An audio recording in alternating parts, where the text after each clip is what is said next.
Fala, Rovai, o editorial do Fórum 11:30, queridas, queridos e querides. O Bozo não vai poder disputar a eleição.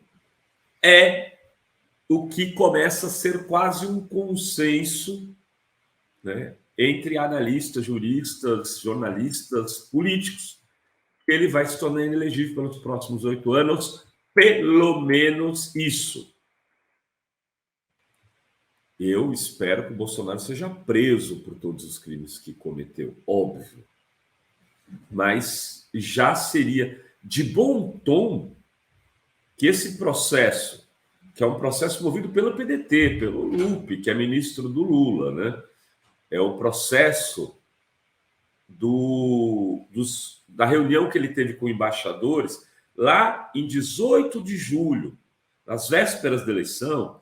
Ele chamou os embaixadores de vários países, foi um constrangimento danado, e falou: olha, nós temos um probleminha aqui no Brasil, as urnas eletrônicas não são confiáveis.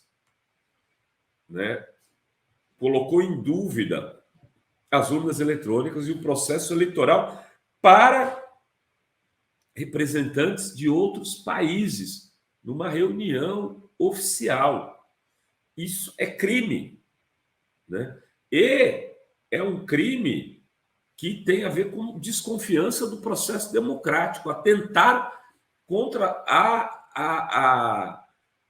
digamos, a reputação do seu próprio país, né? É um populismo, como disse o Edson Fachin, né? Na época, disse que era um discurso de populismo autoritário, por aí. Né? As declarações na época foram...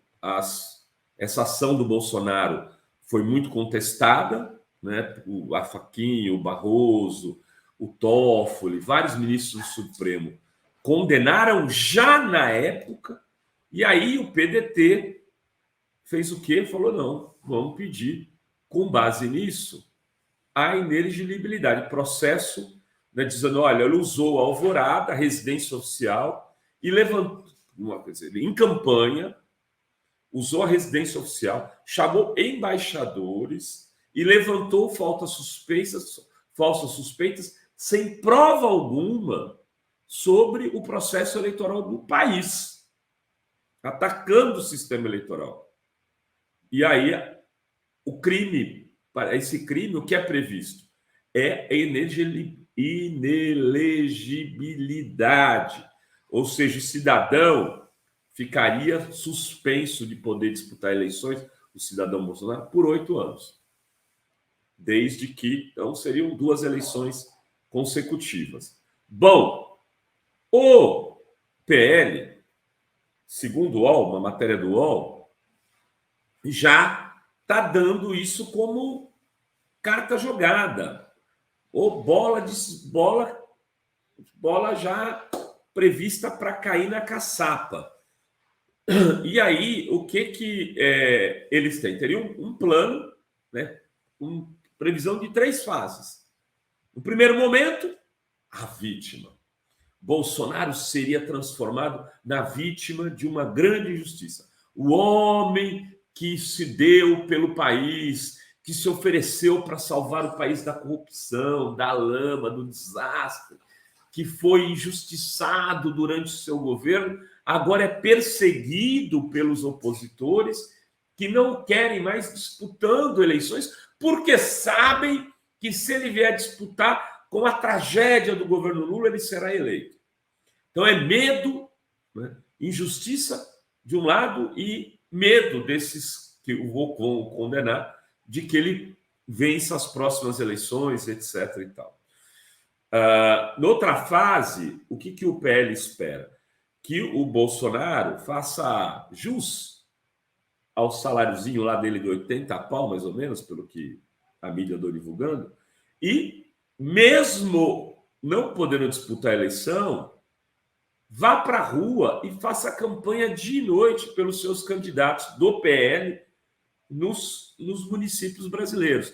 Que ele vem aqui para Santos, levante o candidato dele, vá para Boa Vista, vá para Campinas, vá lá para Nova Odessa, vá para o Rio de Janeiro, vai para Porto Alegre, pega na mão e fala: votem nele, está comigo.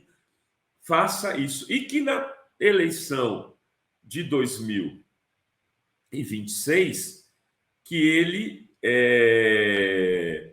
estando ainda forte, né, que ele participe da construção da escolha de um candidato da direita, né, para derrotar o Lula ou a candidatura do Lula. Que ele tenha, digamos assim, senso de responsabilidade para escolher qual venha a ser a melhor opção. E aí havia uma tendência, né, do Valdemar da Costa Neto de escalar para esse grande jogo, a Michelle. Ele tinha essa ilusão de que a Michelle podia ser o nome do Bolsonaro. Diziam que o Bolsonaro não topava, mas hoje sai a notícia de que o Carlos Bolsonaro está saindo das redes, anunciou a saída das redes do Paps, e poderia ser por conta de brigas com a Michelle. E aí, ele percebendo que o Bolsonaro vai fazer o jogo da Michelle, ele não quer estar mais trabalhando para o Bolsonaro, para o papai. Vai correr a coxia sozinho. Vai fazer, ele diz nesse post que ele vai cuidar da imagem da vida dele. Provavelmente, ele quer ser o quê? Candidato a senador em 2026, ficar vereador a vida inteira no Rio de Janeiro, né? Para um cara que tem um ego do tamanho do Carlos. Só que aí, para isso, o Flávio Bolsonaro não teria que ser candidato a senador. Se ele se eleger prefeito do Rio, ele não será. É uma eleição muito difícil contra Eduardo Paes. Não tem duas vagas, é uma vaga só, vai ter que ser um ou outro. Então, o Eduardo Paes, a meu ver, é favorito para ganhar essa eleição contra o Flávio. E aí o Flávio sairia senador. O Dudão candidato a deputado federal aqui em São Paulo, muito provavelmente pode vir a sair a senador por São Paulo também. E o Carlos Bolsonaro poderia sair a deputado federal nesse caso, em outros lugares, porque ele já não seria mais o filho do presidente, ele poderia fazer uma disputa. Mas e esse líder da extrema-direita? O que o PL talvez espere? Espera, por exemplo, atrair de repente um cara como o Tarcísio, talvez, e apostar num Tarcísio para eleição presidencial. É uma possibilidade. Já começam a falar no nome do Tarcísio como nome da direita. Bolsonaro aceitaria isso facilmente? Na verdade, o Bolsonaro age como a sua família numa lógica de familiocracia. É os filhos, é a Michelle, é o sobrinho, é ali aqueles mais próximos. Ele nunca sinalizou que poderia passar o bastão para outra pessoa, outra família, em nenhum momento. Mas o PL talvez espere isso dele. Mas o contrato do PL pode ir com o Bolsonaro também até 2024. Fortalece-se nessa campanha municipal e depois busca uma outra liderança se o Bolsonaro não tiver um projeto político, não tiver fim de participar de um projeto político consistente que o partido ache interessante para si. Né? Mais 2 anos garantiria ao PL de ainda colher os louros do bolsonarismo, ganhando muitas prefeituras e ficando um partido talvez mais forte do Brasil em número de prefeituras. Não é impossível. Então, há um interesse aí muito forte do PL nesse sentido, por isso que não vai dar divórcio entre Bolsonaro e Valdemar da Costa Neto, pelo menos a gente imagina nos próximos tempos. Mas a inelegibilidade do Bolsonaro está ficando cada vez mais clara, mais consistente. Parece ser já algo que está precificado no mercado da política. Dificilmente Bolsonaro escapará disso. Ele mesmo sabe disso e talvez esteja, inclusive, buscando um acordo para ficar inelegível e não ir preso. E por isso talvez resista menos a esse processo de inelegibilidade para poder se garantir livre, poder fazer seus passeios para Abu Dhabi, para Arábia, para tudo quanto é canto. Enfim, é esse o contexto da inelegibilidade do Bolsonaro. Inelegibilidade do Bolsonaro. Era isso que tínhamos para hoje neste Fala Rovai. Beijos, beijos e beijos a todas, todos e todes. Oi, gente. Vocês sabiam que a Fórum foi a primeira a noticiar que teve gente do Exército dentro do Palácio do Planalto ajudando os vândalos do 8 de janeiro a fugir?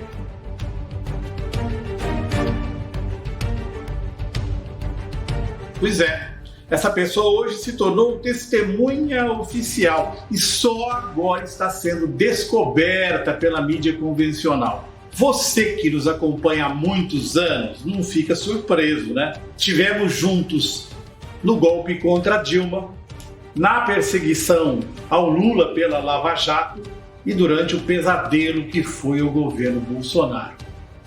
Então você sabe melhor do que ninguém, fomos alvos de ações na justiça muito custosas. Por isso, a Fórum Filmes pede a sua contribuição para fazer um documentário sobre o dia histórico do 8 de janeiro, com informações e entrevistas exclusivas. Da mesma maneira que já antecipamos essa testemunha-chave para todo o processo. O Renato Rovai, futuro cidadão honorário de Sinop, Adri De Lorenzo e toda a turma da Fórum, inclusive eu, contamos mais uma vez com a sua ajuda para poder apresentar esse trabalho.